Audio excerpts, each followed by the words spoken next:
Official guys, sudah lengkap perlawanan-perlawanan untuk Beyond Madness ya. Lagi-lagi ya, kita tahu Aman Cowboy akan lawan dengan Sun Gokong.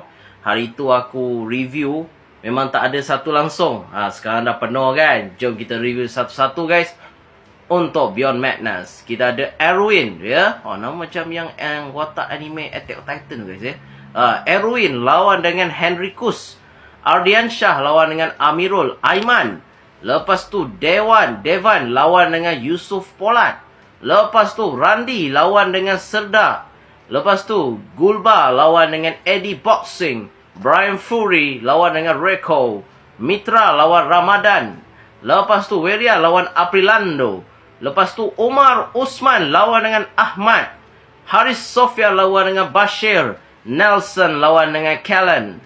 Dan Turkish Boy lawan dengan Cima. Dan our main event, Aman Cowboy versus Sun Gokong guys ya. Guys, korang prediction who's gonna win untuk perlawanan Beyond Madness yang akan mula pada 6 Jun ini guys. InsyaAllah guys, aku akan update lah untuk perlawanan Beyond Madness untuk korang semua. Itu saja. Assalamualaikum.